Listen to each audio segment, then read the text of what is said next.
Welcome to Papa's Workshop. In today's video, a little bit of surprise. In the midst of doing all the different Christmas decorations, I had a special request from a friend of my son's to be able to make this sign right here. Yes, here comes the bride again. And they were very specific as far as the type of design that they wanted, so I was able to duplicate what they were looking for. Let me show you how I did it today using the Easel software and carving this out on the upgraded Xcarve. Let's get started. I know a lot of people complain about the Easel software, but quite frankly, there is no easier software to be able to design and take it to the machine and carve than the Easel software. And this is proof. From start to finish, this sign took just literally a matter of minutes to be able to do, and I think the results are awesome. And this is the finished look of the sign in Easel, and I want to just show you just how quick and easy it is to be able to put this sign together. What I will do is open up a new workpiece, and I'm going to come over here, and I want the size of this 12 by 8. Half-inch thick is fine because I'm not going to be cutting all the way through. The bit that I am using is going to be the 60-degree V-bit, and that's right down here. So this is an Easel Pro feature. Now the next thing, come over here to the Arch Library. This is an amazing library because I need that oak leaf in there. And if you scroll down, you're going to see just tons and tons of different graphics. What I want to do is go over here to the decorations, and I like this one right here. I can work with that. So this is the fill. I'm going to go ahead and select it, and we'll bring it in. I want to bring it up here into the center of the screen. What I want to be able to do is split this in half. The easiest way to do that in Easel is grab another square, and I'm going to just make this a little bit larger. And I can grab the handle and do that. And I want to be able to split right here into the middle. So that's the middle of it right there. Now let's get the cut depth down to 0. So now that will not cut. This is the only thing that you see. At this point, I can highlight both of them, come up to the edit menu and select combine. Now I have one piece. And that's really all I need. Because at this point, I'm going to go ahead and stretch this. I'm going to make it taller as well. I think I'm going to make it a little bit wider. Let's see here. Not too much wider, but I do want to have it a little bit taller. I like that. Now we'll slide that over. So that's going to be the first piece that's going to be dropped into this point. Now, right now, it's real easy to be able to just hit Control-C and Control-V. Now I have a second one that's identical. I'm going to come back up to the Edit menu, and I'm going to flip this horizontal right here, and then I'm going to take and slide it right over into this spot. One of the nice things that you can do is get this exactly centered where you want it. Now I'm going to highlight the center. Let's go back to this first one. I'm going to highlight the center dot here. So that way everything is going to be referenced off of the center point. And I know that this is 8 inches. So on my y-axis, I want this to be at 4. So that moves it up, and now it's directly in the center between the top and the bottom. I also want to have it at a specific point on the x-axis.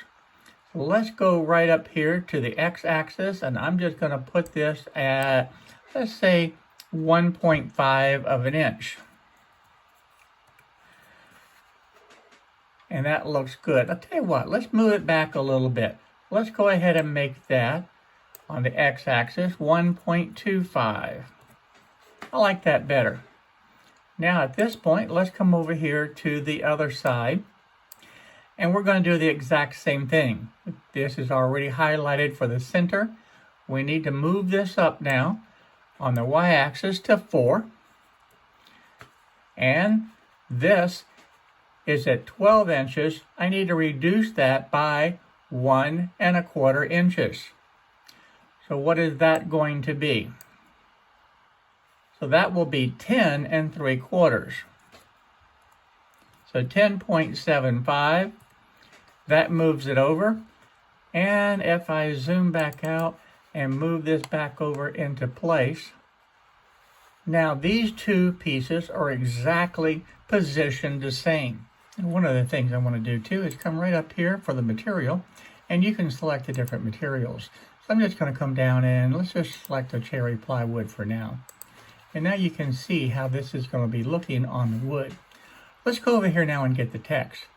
The sign that I was working with as an example of what the person wanted, the text was very, very similar to this one. So this is the one that we're going to use. So I'll just bring this right up here. And then from here, just backspace out of this. And I'm going to type in the word, "Here comes the bride." Now at this point, I really am not concerned about having it in the final position. But the first line says, "Here comes thee." And then I want a separate line. And the second line is just going to be bride. That gives me more flexibility on being able to arrange these different words exactly how I want it. Now with the word bride, got to have the little 3 dots. So I'm going to go ahead and put those in. And then I'm going to go ahead and create a third line now. And that's where I'm going to type in the word again. And I'm going to have it down here at the bottom. But again, I don't care about the alignment yet. All I need to be able to do is have the words in place, and then I'm going to go ahead and arrange it. Whoops, can't spell again with an M. It's got to have that N in there. So now I can go ahead and slide these up and get those positioned exactly where I want it. Now again, a lot of this with this type of sign can be done just visually. I can move it around left, right, up or down and put it exactly where I want. And then I can come and do the same thing with the word bride and again. And I want those just a little bit off center, creating that diagonal, and I think that looks good. Now if I want to adjust this at all, I can do that as well. But now let's get the depth of cut set, because I have 2 different depths. So I'm going to use the slide bar, or I could just type it in. And I'm going to set this at right about there, and I think that's going to look good. We can do a preview over to the right and see what that's going to look like. And I actually think that's a beautiful sign.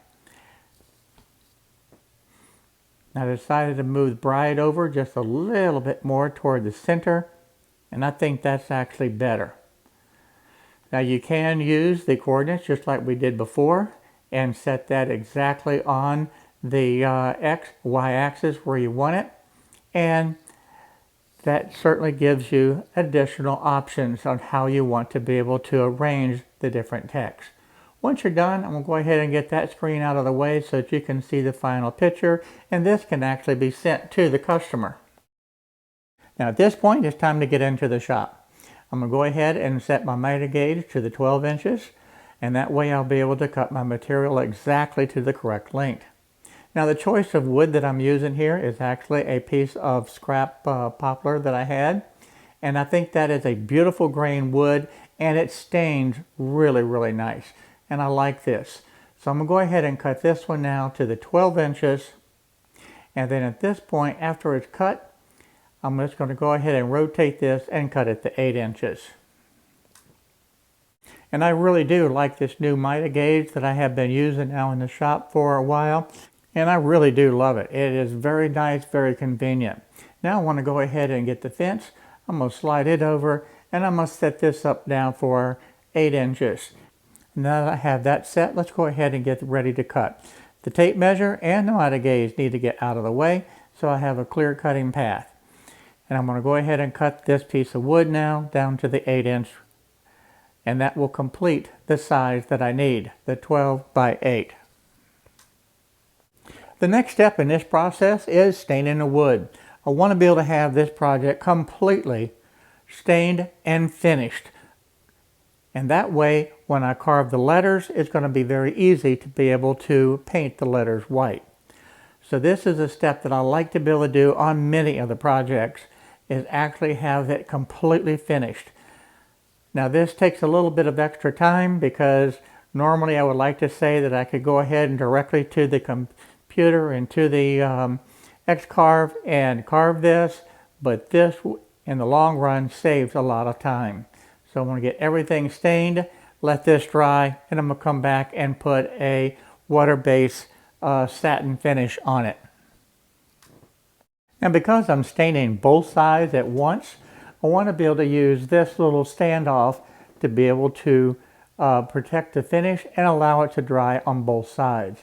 And this is a real easy little stand to be able to set up, and when not in use I just have it stored into one little box. So that is sitting now in place, and then I can just wipe off the excess stain. Once it's all wiped off, I'll just set it up on my little stand and let it dry.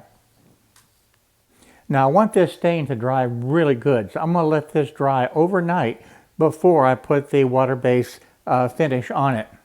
Now the bit that I'm going to be using for this project is a 60-degree V-bit, and this particular bit is by Whiteside.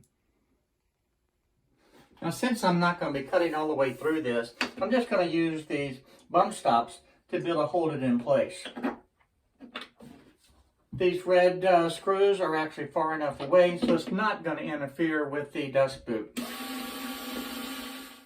When that's good and secure, it's not going to go anywhere. Now I did use the Oramask 813 as a masking to be able to protect this wood, and of course it is completely finished. Now I have the CNC machine completely set up, the dust boot's on, and you can see the little red knobs there. They're going to be well out of the way. I'm not going to have to worry about the dust boot hitting them.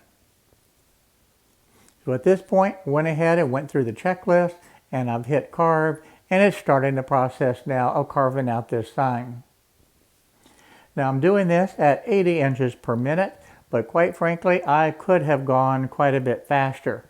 And I am cutting this at the full depth in one pass. Now one of the things that you're going to notice is that Oramask 813 is not doing real well. It's actually, in some cases, cutting very nice, and in other places, it's not doing well at all. But I've got a little bit of a trick that's going to help out when this is finished.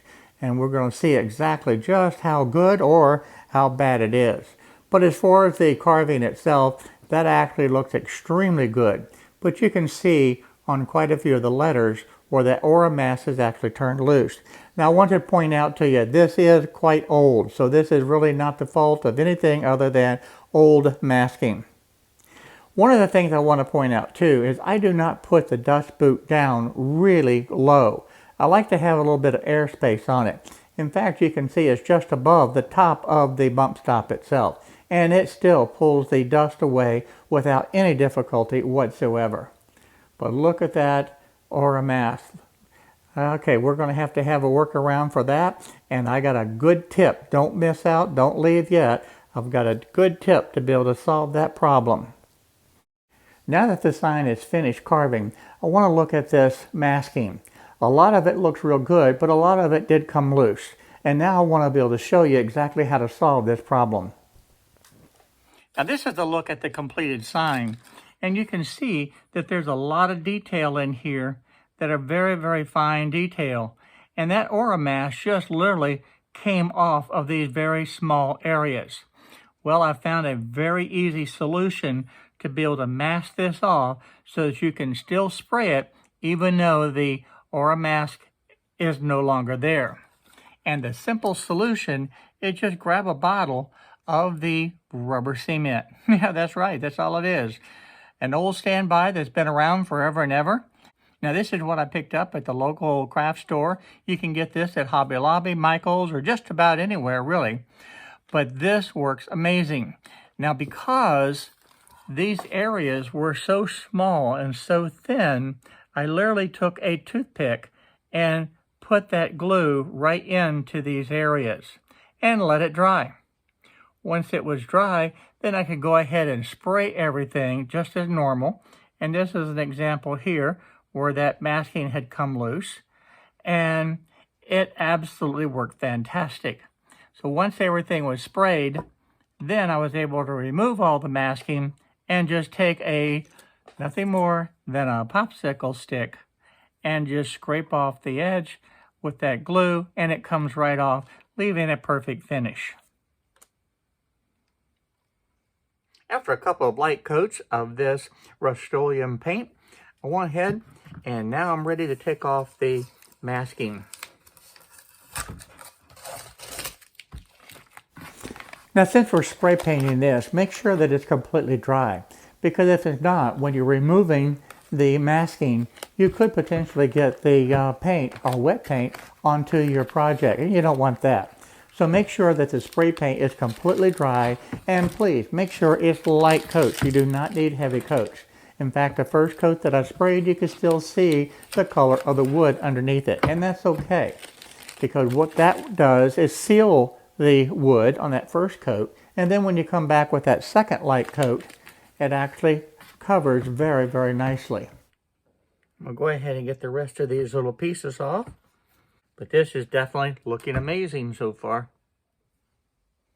To be able to remove these last small little pieces, I have a little pick that is able to help out, because my finger just won't do it. So by being able to just get right to the edge, I can grab right underneath the masking, lift it up enough to where my fingers can grab hold, and then pull it off. And it does leave a very crisp edge. As far as that rubber cement, I have my popsicle stick, and all I need to do is just gently rub, and it just peels right off. This rubber cement is absolutely amazing. Now I'm using this with that clear polyurethane, or it's actually a satin finish, to be able to have this project finished, and there's really nothing else that needs to be done. This removes very easily. It comes off very clean, it's crisp, it's sharp, and it removes all of the paint, because the paint sticks to the rubber cement and not to the surface of the wood. So I hope that you try this in your shop. I think you'll be amazed. Now I know there's a more expensive liquid mask out there, but why spend more money when just a simple bottle of rubber cement will do the trick? This was a great, easy, fun project to be able to do using the Easel software and the new upgraded X-Carve. Using the Easel software made designing this and carving it extremely easy and simple. Now it's time to get back to doing the Christmas decorations and the Christmas gifts, because I know the little elf sitting right up there on the shelf, he's watching and he wants to make sure that I stay on schedule. I want to take this opportunity too and thank my Patreons. The Patreons who support this channel are absolutely amazing, and without this support, it would be very difficult to be able to continue to do these types of videos. So again, thank you. Thank you very much for your support. And if you'd like to be able to join the Patreon family, there's a link in the description below where you can go to the patreon.com/PawPawsWorkshop and join. And I would certainly appreciate it. So I want to thank everybody for watching the video today. I hope you was able to learn something and pick up a few tips along the way that will help you in your shop. And until next time, I look forward to seeing each and every one of you in the next video.